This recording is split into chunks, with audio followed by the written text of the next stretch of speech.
해서 2023학년도 같이 시작을 하겠습니다. 20살, 청춘의 시작은 성큼 찾아온 봄날만큼 화사합니다. 새내기들의 발걸음은 설렘으로 가득합니다. 창창한 미래를 그리며 꿈에 복품니다.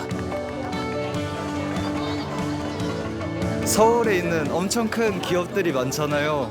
그 자리에서 뭔가 한 자리 하면서 잘 회사 생활하고 약간 엔터 쪽 좀 좋아해가지고 그쪽에 이렇게 하면은 좋지 않을까.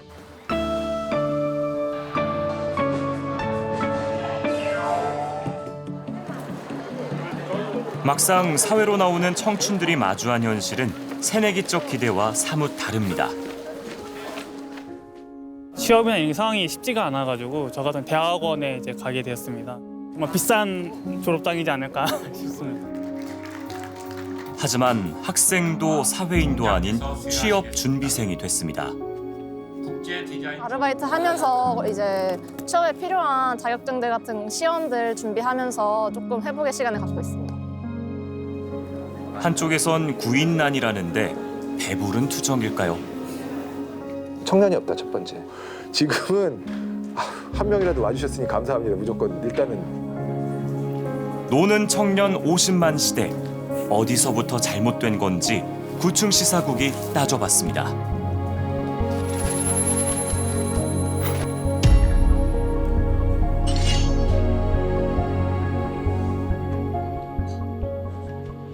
조금만 기다렸다가 이제 다 들어오면 시작할 건데 다들 아침은 먹었어요? 이른 오전 한 온라인 회사가 화상회의를 준비합니다. 회의 시간이 다가오자 부서원들이 하나둘 모여듭니다. 잘 들려요. 그런데 회의 주제가 회사 업무라고 보기에는 색다릅니다. 내가 했던 경험들 중에 가장 기억에 남는 경험에 대한 이야기들을 진짜 회사가 아닌 취업이 안 된 무업 상태에 놓인 20, 30대 청년들이 자발적으로 모여 만든 가상 회사입니다. 제 업무는 제 시나리오를 필사하는 거라 이 시간대에 뭔가를 같이 하고 있는 동료가 있다는 그 기분이 너무 안정되고 지지받는 기분인 것 같아요. 회사를 다니듯 매일 아침 SNS로 출근을 알리고 매주 한 차례 화상회의도 합니다.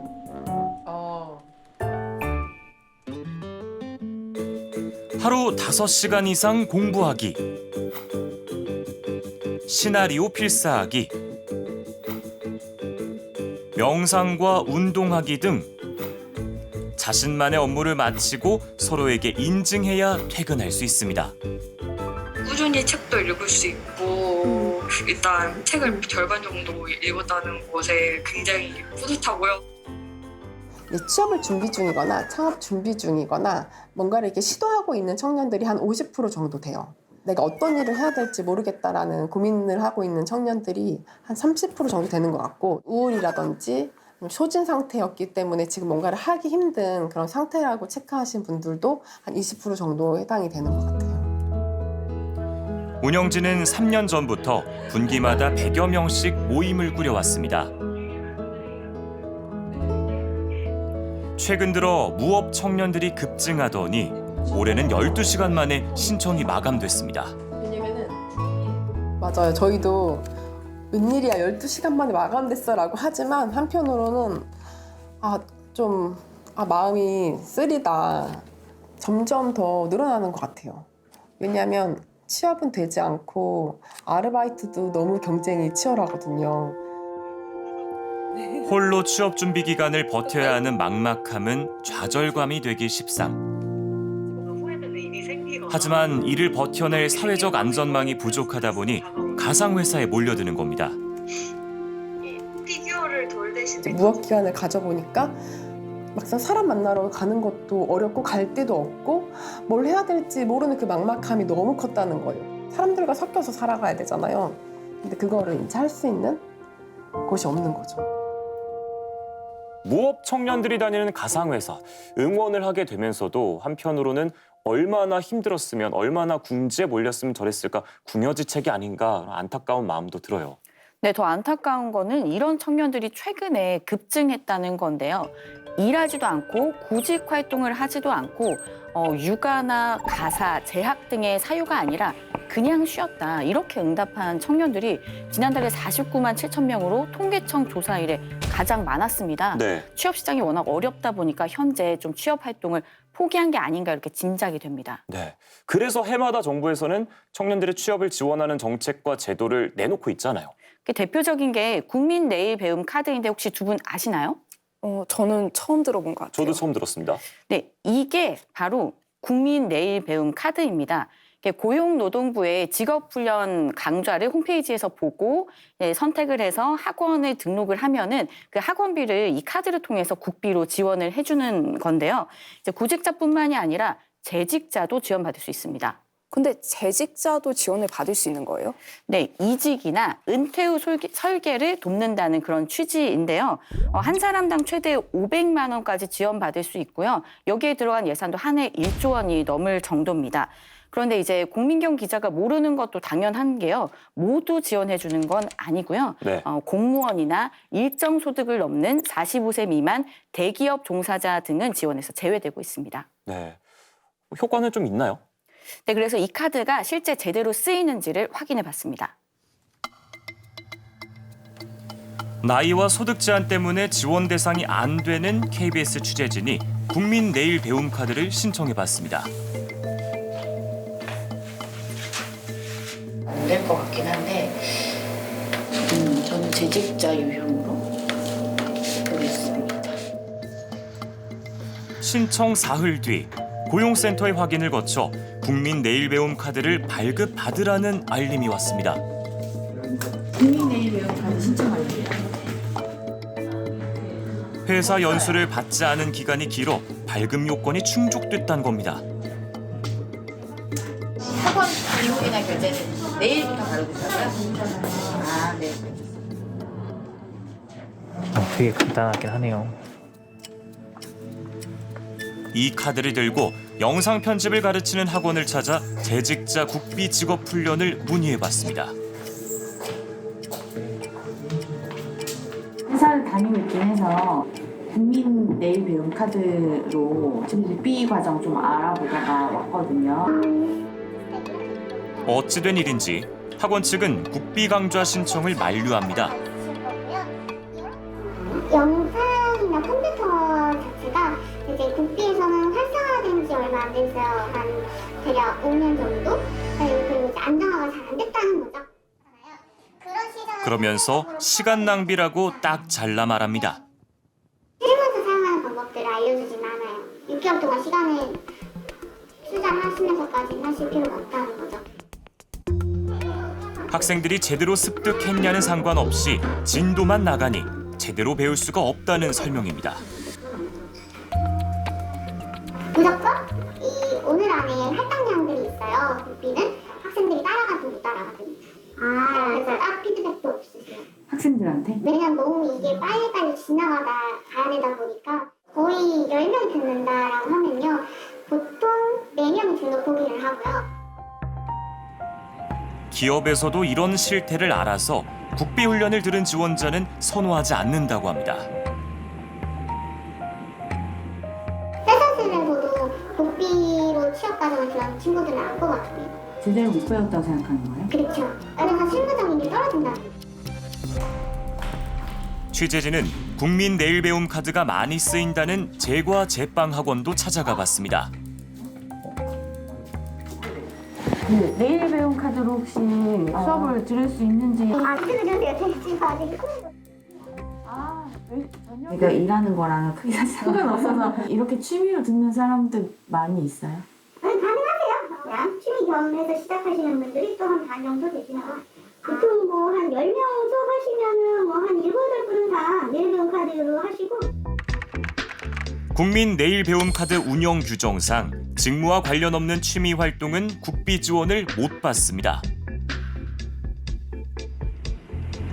하지만 제빵 과정에 등록한 뒤 출석만 하면 매달 15만 원 정도를 국비로 지원받을 수 있습니다.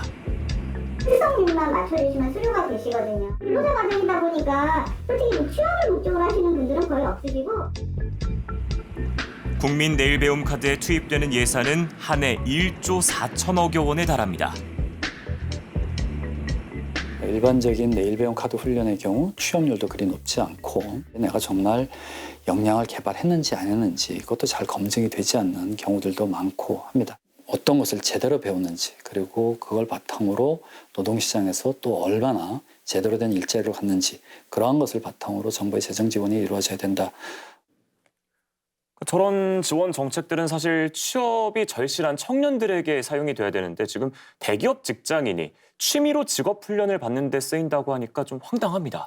네, 출석률만 확인하다 보니까 이렇게 취미로 이용해도 확인이 어려운 건데요. 실제 국비 직업훈련 과정 현황을 보면요. 단순 사무 업종이나 이게 조리, 제과 제빵 등이 한 3분의 1이 넘을 만큼 쏠려 있습니다. 최근에 정부가 국민 내일 배움 카드 지원 대상 확대를 추진하겠다 이렇게 밝히기도 했는데 직업훈련이 실제 취업에 도움이 될 수 있도록 좀 내실 있는 구조를 갖추는 게 먼저가 아닌가 이런 생각도 듭니다. 자, 그러면 이 청년 취업을 돕겠다고 정부에서 내놓은 새로운 정책들은 어떻습니까? 네, 한국형 실업 부조라고 2년 전부터 시작한 국민 취업 지원 제도가 있는데요. 청년을 포함해서 저소득 구직자에게 최대 300만 원까지 구직 수당을 지원하고요. 수당뿐만이 아닙니다. 직업 상담사가 구직자를 1대1로 관리하면서 적성 찾기부터 직업 훈련 또 취업 알선까지 돕는 종합적인 취업 지원 제도입니다. 이 사업에도 한 해 1조 원이 넘는 예산이 들어가고 있습니다. 그럼 구직자들 반응이 상당히 좋을 것 같은데요, 이게? 네, 정말 그런지 이 제도를 경험했다는 청년들 만나봤습니다.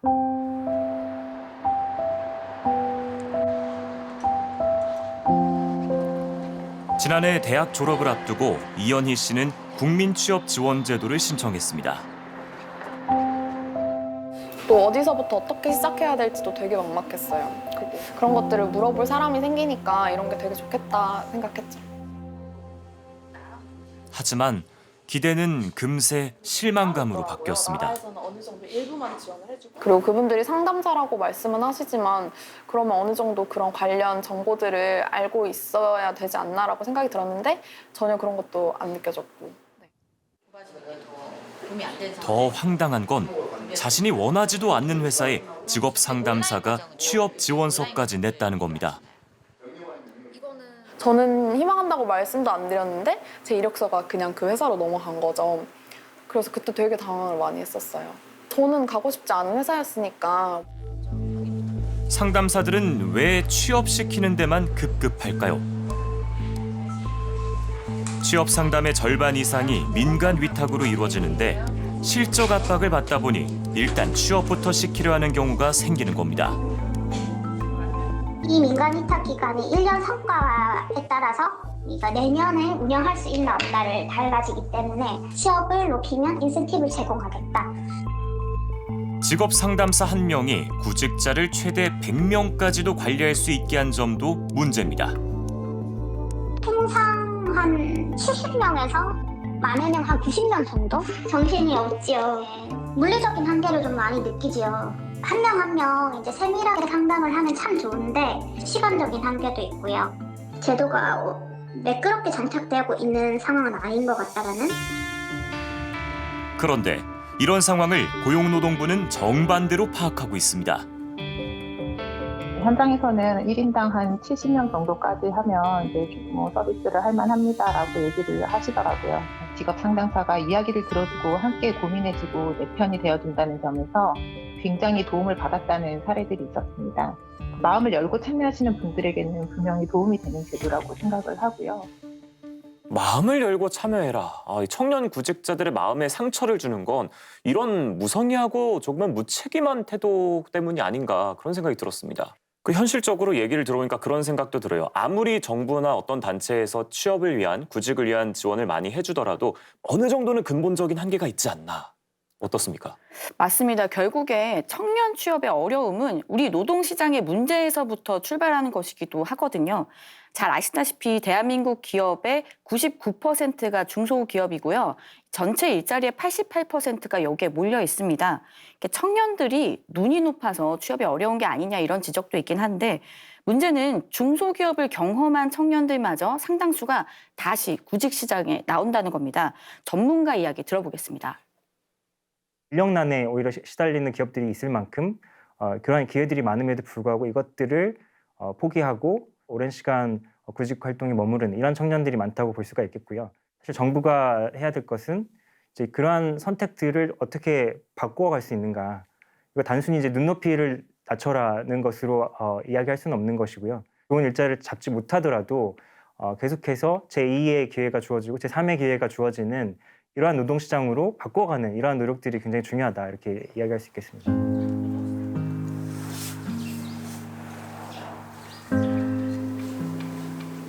끝이 보이지 않는 구직의 터널을 김지호 씨는 또다시 혼자 걷고 있습니다. 31살, 벌써 6번째 취업 준비입니다.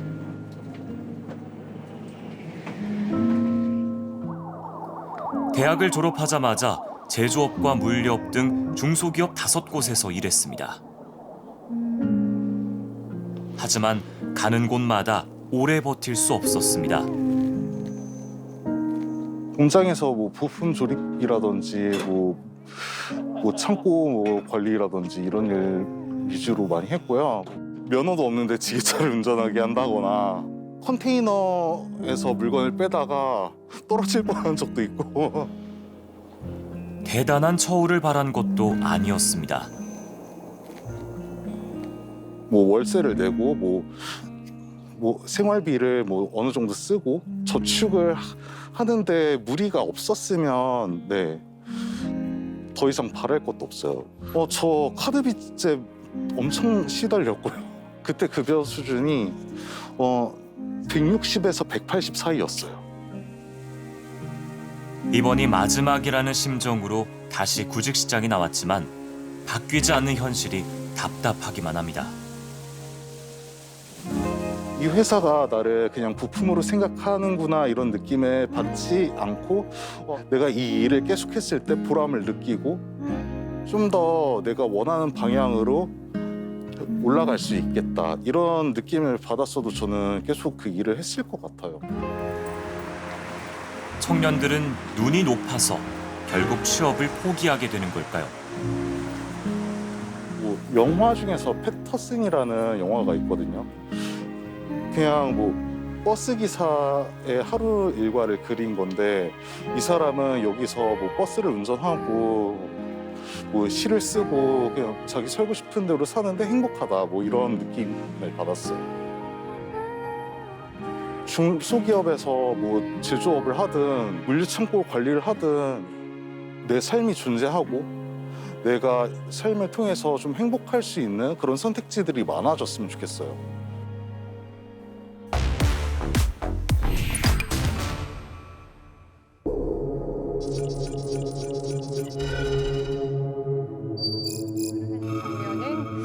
두세 번 봤을까요? 굉장히 보기 드문 장면입니다. 2016년 열린 세기의 대결. 개가를 해보고 있는 것 같은데요. 인공지능과의 대결. 인간은 결국 돌을 던졌습니다. 알파고의 완승은 당혹감을 넘어 충격으로 다가왔습니다.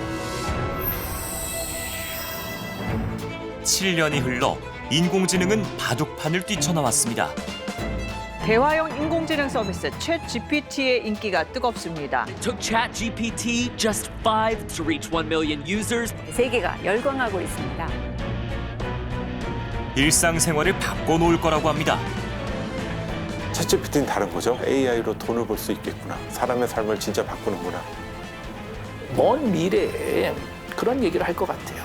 2022년 또는 2023년에 인류 역사적으로 약간 변곡점이 있었다.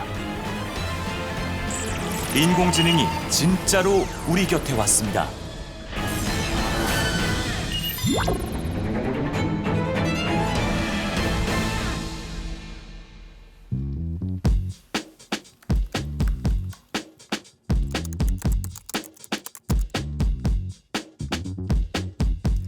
소통의 방식을 바꾸는 인공지능 언어 모델 챗GPT를 소개합니다.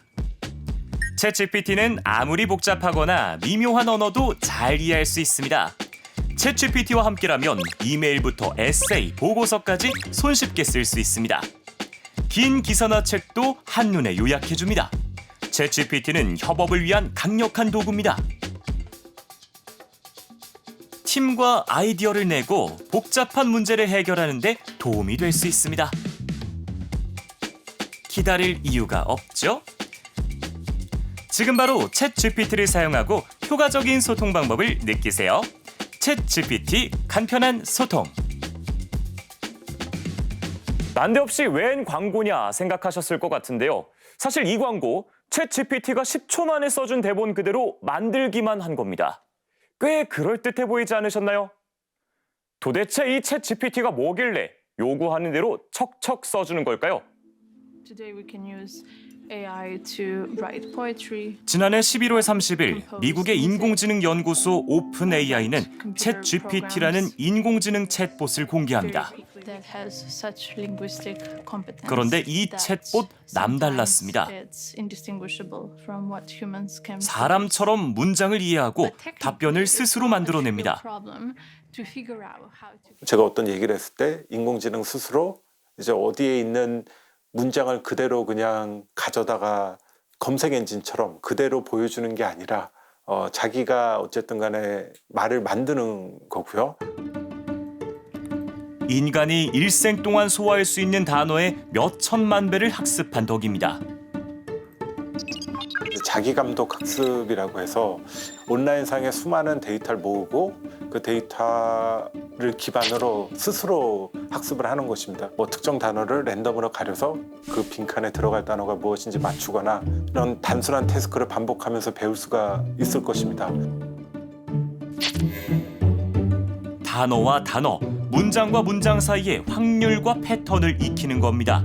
사람의 판단도 들어갑니다. 추후에 어떤 질문이 주어졌을 때 GPT 모델이 여러 가지 응답을 생성을 하게 합니다. 그 다음에는 사람의 그들 사이에 뭐가 더 좋은지 안 좋은지 랭킹을 매기고요. 질문만 하면 답해주기 때문에 여러 키워드로 검색할 필요가 없습니다.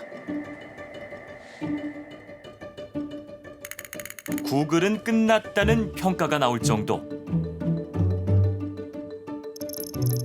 대중의 반응도 뜨거웠습니다.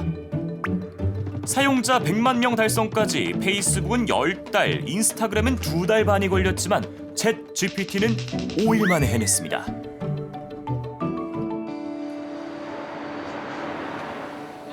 묻기만 하면 대답해주고 글도 써주니 학생들이 숙제할 때 쓰기 좋겠죠? 그래서 뉴욕시는 모든 공립학교에서 챗GPT 접속을 차단했습니다.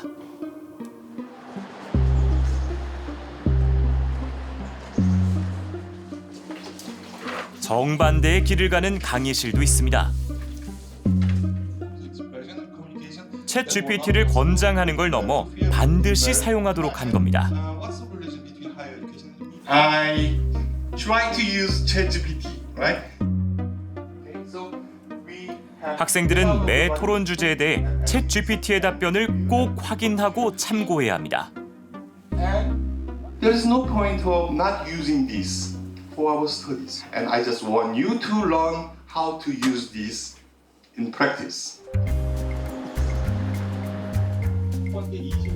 챗GPT 정말 공부에 도움이 될까요? 간단한 실험을 한번 해봤습니다.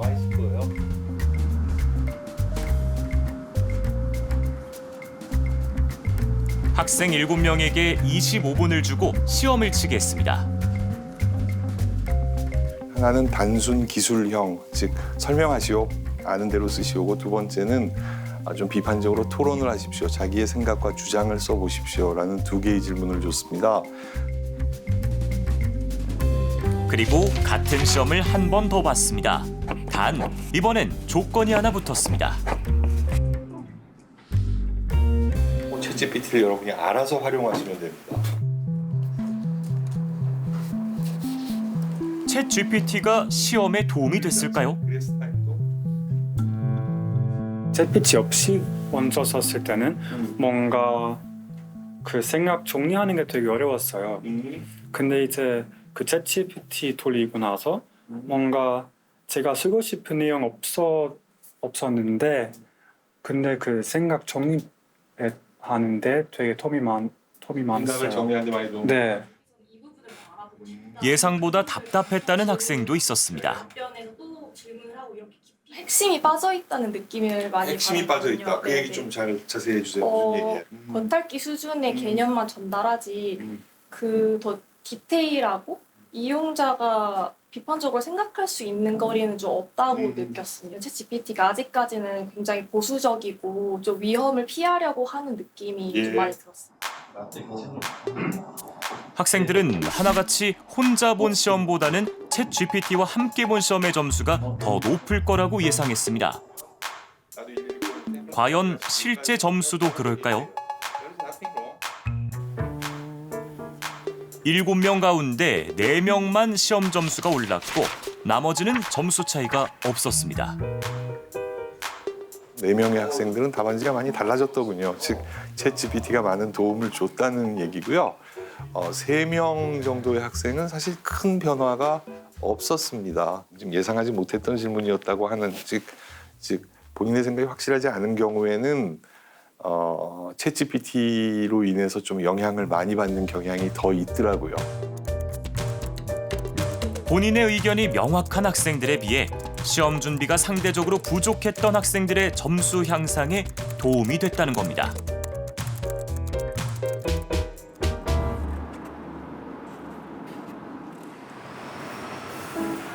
회사에서는 어떨까요? 챗GPT 같은 인공지능이 회사 후배로 들어온다는 생각, 더 이상 터무니없는 상상만은 아닙니다. 이 백화점에는 지난달 신입 카피라이터 한 명이 입사했습니다. 신촌점에서 갔을 때 저희 루이스는 최근에 2월 달에 처음으로 입사를 한 친구고요. 저희 커뮤니케이션 팀에 이제 막내로 입사를 해서 카피라이터 업무를 열심히 담당을 하고 있습니다. 이래봬도 백화점에 딱 맞는 맞춤형 인재입니다. 실제로 사용했던 광고 카피나 그리고 판촉 행사에서 반응이 좋았던 약 한 1만 건 정도 데이터를 저희가 초거대 AI 학습을 시켰어요. 감성적이고 그리고 좀 세련된 뉘앙스를 담아서 광고 문구를 생성해주고 있습니다. 키워드를 넣으면 10초 정도 만에 맞춤형 광고 문구를 뽑아줍니다. 요즘 사람들 취미를 만들어내는 거 퇴근도 없이 24시간 회사에 상주하며 열심히 학습을 하는 루이스.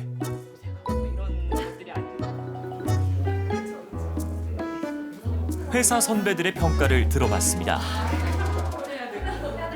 루이스 한 몇 년 차 평가가 되나요? 전문 카피라이터처럼 쓰지는 못하지만 되게 다양하고 창의적인 안대를 여러 개 짧은 시간에 추출해내는 것은 되게 그런 부분에서 실력자인 것 같고요. 적어도 한 2년 차는 되지 않나. 신입사원은 확실히 아닌 것 같아요. 근데 실력은 저보다 나을 수도.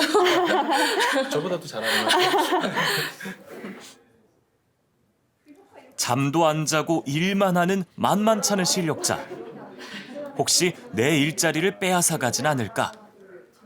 일정 수준 이상의 창의성이 있는 다양한 걸 빠른 시간에 쏟아내지만 되게 그 카피라이터가 10시간 또는 열흘간 고민해서 써놓는 한 줄이랑은 비교했을 때는 확실한 차이가 있을 것이고 그런 측면에서 사람을 아예 대체할 수는 없을 거다. 오히려 좀 잘하는 사람은 더 부각되겠다 이런 면도 있는 것 같아요. 네, 사실 저는 AI가 결국에는 되게 많은 걸 대체할 수 있을 거라고 생각하거든요. 뉘앙스 같은 것도 학습하는 걸 보면은 뭐 루이스가 아니고 그냥 챗 GPT만 보더라도 굉장히 완성도가 높잖아요. 상위 한 5%? 빼고는 다 대체되지 않을까라는 생각이 들어서 상위 5%가 되기 위해 좀 노력해야 되지 않나. 좋네요. 마찬가지인 마음입니다. 이게 신기한데 또 무섭습니다. 상위 5% 안에 안 들면 나중에 AI 앵커가 앉아있고 AI 시사국이 될 수도 있겠다라는 그런 마음이 들었습니다. 자, 이 챗 GPT의 등장이 무서운 게 사실 그동안 이 창조는 인간 고유의 영역이라 생각했는데 지금 나온 챗 GPT 같은 인공지능 이제 새로운 거를 본인 스스로 만들고 있다는 거잖아요. 네, 맞습니다. 챗 GPT가 촉발시킨 인공지능 기술 경쟁 진짜 어마무시한 속도로 진행되고 있습니다. 4개월 전에 발표된 챗 GPT는 GPT 3.5를 이제 기반으로 한 서비스인데요. 오픈 AI에서 2주 전쯤에 GPT-4를 출시했습니다. 이게 GPT-4로 업그레이드된 챗 GPT 같은 경우에는 이전 버전보다 훨씬 똑똑해졌습니다. 이게 무엇보다 기존 챗 GPT는 이른바 할루시네이션이라고 불리는 그 그럴듯한 헛소리를 지어내곤 했는데 네. 이제 이 문제가 많이 개선이 됐습니다. 제가 실제로 그 헬렌 켈러가 맥북을 던진 사건에 대해서 설명해줘 이런 똑같은 질문을 던져봤거든요. 그러니까 기존 버전 같은 경우에는 헬렌 켈러가 미국의 방송인이고 이제 뉴스 방송 중에 이 맥북을 던졌다 이런 답변을 내놨는데 이제 새로운 버전 같은 경우에는 정확하게 헬렌 켈러가 누구인지 설명을 하고 이건 역사적으로 시기적으로 불가능한 이야기라고 답을 했습니다. 기존 챗 GPT의 약점이 많이 개선됐네요. 네, 맞습니다. 사실 GPT는 하루하루 진화하고 있다고 해도 과언이 아닐 정도입니다. 이제는 글자가 아닌 이미지로도 소통을 할 수 있을 정도입니다. GPT-4는 드디어 챗 GPT에게 눈을 하나 달아줬습니다. 이제 그림을 입력할 수가 있거든요. 냉장고 문을 열고 사진을 찍어요. 그 다음에 그 사진을 입력한 다음에 챗 GPT한테 물어보는 거예요. 우리 집 냉장고에 있는 거 가지고 어떤 요리를 할 수 있을까? 머지않은 날에 이제는 음성이나 혹은 영상으로도 챗 GPT와 소통을 할 수가 있겠는데요?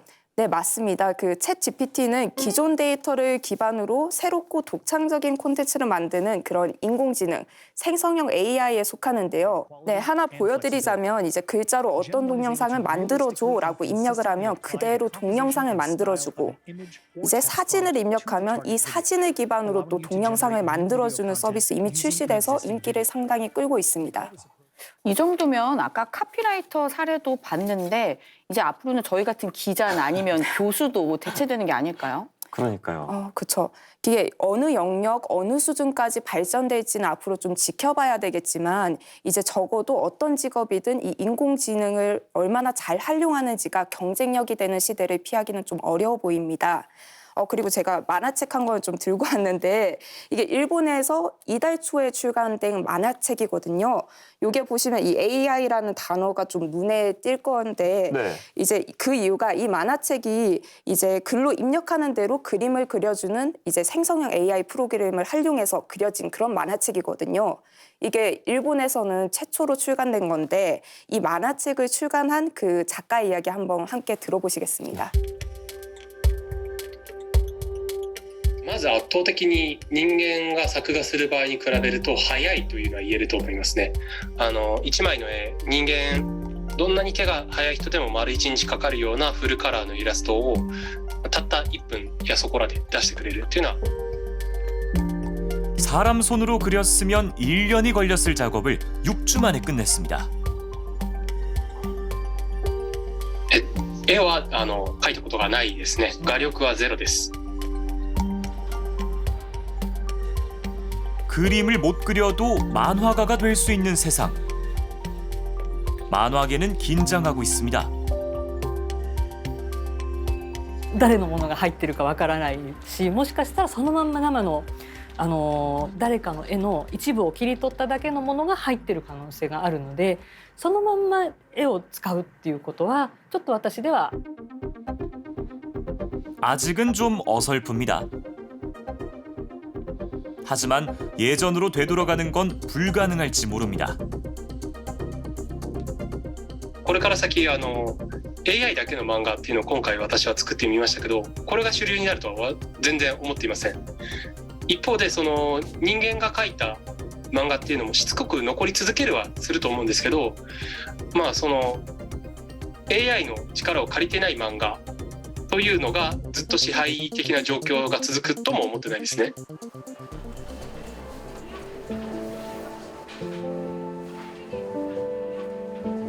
서점에는 챗 GPT 관련 서적들이 쏟아져 나오고 있습니다. 어떤 책은 책 소재에 그치지 않고 어여시 저자로 이름을 올렸습니다.